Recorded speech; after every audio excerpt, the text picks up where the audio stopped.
So for all of us, there will be occasions in our life when we have to make dramatic decisions. And we make them with great reflection and deliberation. But each day in our life of faith, we face decisions. And they will all add up to be life-changing. Because each decision we make then defines those habits that we will live, either those of virtue and grace, or of sin and vice. Today in our readings, we see the example of two people who are faced with truly life-changing decisions, Ahaz and Joseph. Ahaz is the king of Judah. It's about the year 725 BC. He's of the family and of the line of David, the great king through whom the Messiah has been promised. But his kingdom is being threatened with invading armies. Isaiah is his counselor. And in the verses immediately preceding the ones in our first reading, Isaiah is instructed by the Lord to tell Ahaz not to fear, to remain firm in faith, not to seek compromise with the invading armies, but to trust in the Lord's deliverance. We then hear the words of the Lord through Isaiah to ask for a sign from the Lord. In other words, to seek the confirmation of this promise of security that Isaiah is giving to him. But what does Ahaz do?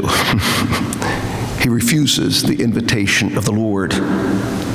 He decides against what Isaiah has told him to do. And then Isaiah expresses that great line, which sometimes reflects God's impatience with us.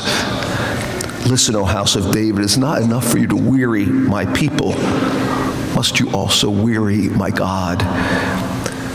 And so Isaiah then makes the pronouncement of that sign of ultimate deliverance and victory, that the virgin will conceive and bear a son, and shall name him Emmanuel. Then we turn to our gospel, and we see another man who is in that same line of David. He's not a king, he's just a carpenter. And he finds himself faced with a truly life-changing decision. It's not one concerning kingdoms and nations, but it's simply the most important thing imaginable in the life of one who is engaged to be married. His fiancée has told him that she has become pregnant. We can only imagine how Mary described this indescribable reality of how this occurred with such tenderness and awe and love. And yet Joseph initially can't deal with it, as we might say, and he has decided to divorce her quietly. But then he, like Ahaz, is given a sign. For him, it's a message in a dream. And here is the stark difference between the two. Ahaz refuses the call of God. Joseph obeys. We are told of what must have been a remarkable transformation in his mind and heart, that when he awoke, he did as the angel of the Lord had commanded him, and he took his wife into his home. And so I think today's message is a very clear one for us.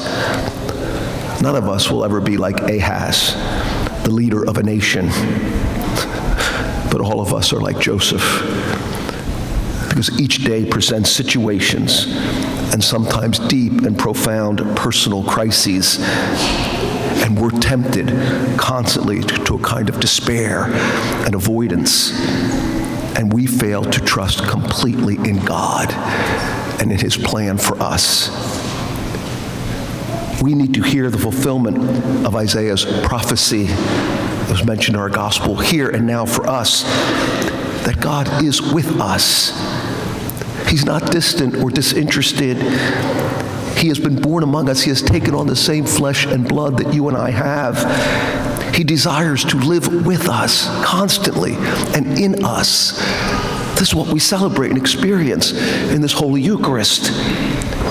And he is always pouring out upon us his wisdom and his strength so that we can choose wisely and follow him. St. Paul expresses this in our second reading, that you and I have received the grace of apostleship to bring about the obedience of faith. So today, let's look to Joseph.